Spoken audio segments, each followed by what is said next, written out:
Hey, Kendrick Lamar is announcing a new album. What is this?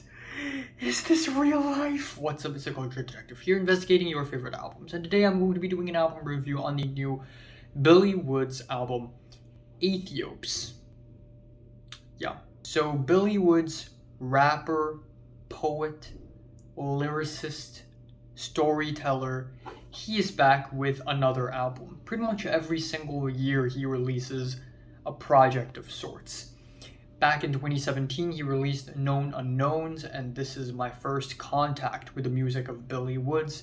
And at that point, I was only, I think, 14 or 15 years old. It's the first time I've ever listened to abstract rap, and it was very strange, and I didn't like it at first. Obviously, I was only 15. But after listening to more projects from Billy Woods, I began to really appreciate his works more and more, especially with albums like Hiding Places, Brass with More Mother, as well as with Elucid forming a duo called Arm & Hammer, releasing albums like Paraffin, Shrines, as well as the immaculately beautiful rap album Haarlem with The Alchemist. I friggin' love this album, and it's definitely one of my favorite hip-hop projects last year.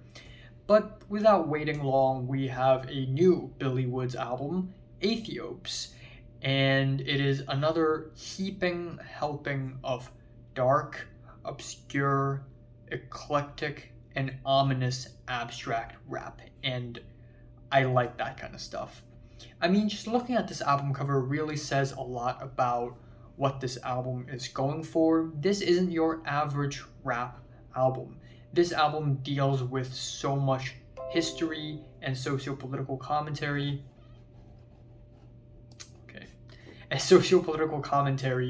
And it's not just some surface level rap album. Lyrics of Billy Woods are deserved to be analyzed.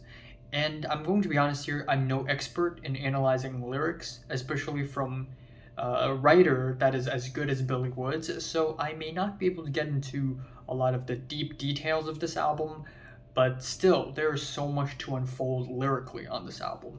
The album cover here is actually a 1x1 crop of the Rembrandt painting called Two Africans, where Rembrandt, a Dutch painter, painted two Africans without stigmatizing or glamorizing them or distorting them or anything. And it says a lot about what Billy Woods is also going to say on this album.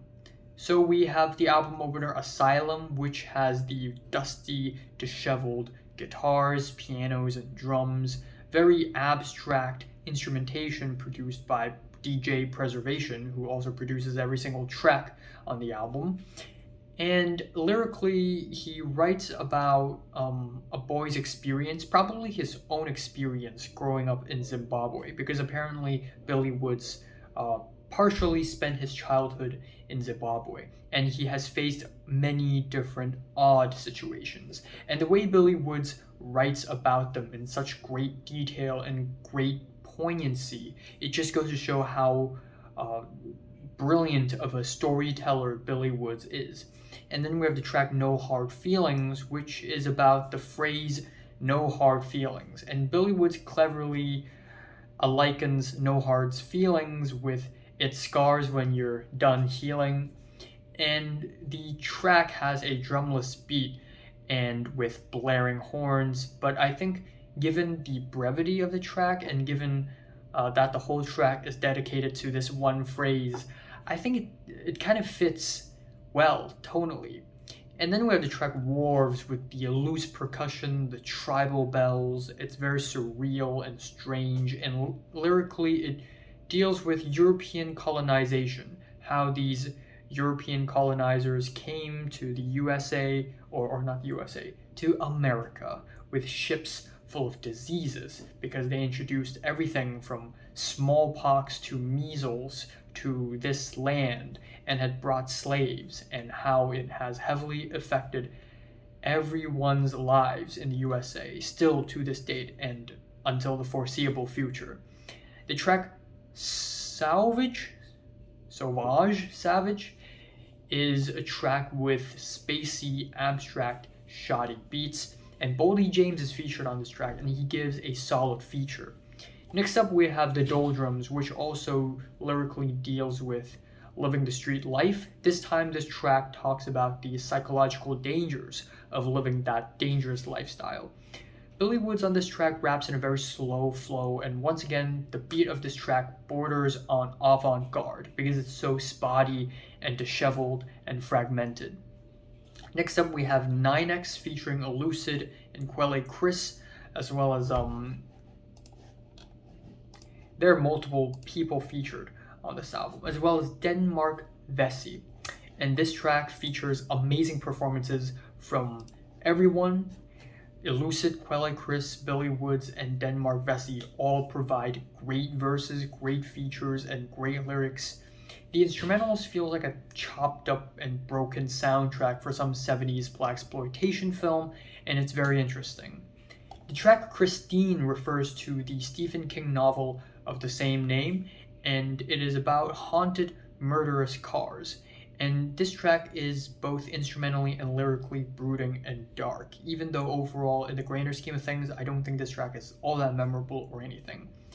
Then we have Heavy Water, which has these very layered and monotone guitars, basically forming a whole wall of noise, and these flinging hi-hats. The instrumentals are very enveloping. And then we have LP's verse on this track, which fits so well with the beat and has so much chemistry with Billy Woods.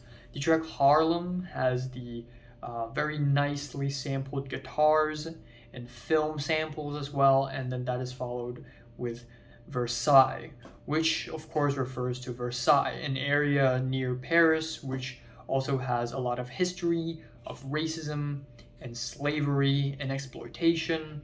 But instrumentally, this track sounds really sweet and relaxing. And then we have Protoevangelium with the shaky bells and smooth guitars, and the last two tracks, which are two of my favorite tracks on the album, as well as two instrumentally very nice tracks. We have a drumless beat on the track Remorseless, but the reason why instrumentally this is my favorite off of the entire album are the ethereal flutes. It makes it so beautiful and light and spacey, and we have lyrics that are filled with historical references. It's just so eclectic. Billy Woods on this track talks about everything from Nebuchadnezzar, Tutankhamun, to sweet old ladies poisoning pigeons in the park. Spare me the Hallmark Karl Marx and him playing cards in the Dollar Tree break room. It's simultaneously funny, simultaneously morbid, simultaneously smart, and damn, what a great lyricist. Damn! Finally, we have the album ending Smith plus Cross with the gorgeous, sweet instrumentals with the heavenly guitars where Billy Woods comment on generational trauma. So, yeah, wow, overall, once again, Billy Woods has delivered a lyrically brilliant album. Very great lyrics are being written here. Instrumentally, it is interesting, and not all of the tracks here hit with me the same way a lot of the tracks on Haarlem hit me instrumentally, but it is still very good. Still very delicious choices of samples and instrumentals, delicious beats, and a very good abstract rap album once again. Feeling, favorite track here is Remorseless, least favorite probably friggin' I don't know, man. I like every single track, honestly. Least favorite track, Haarlem. I'm giving Billy Woods' Aethiopes an 8 out of 10. So, have you listened to the latest Billy Woods album? Remind it, rate it, like it, and subscribe if you want more. And thanks for watching.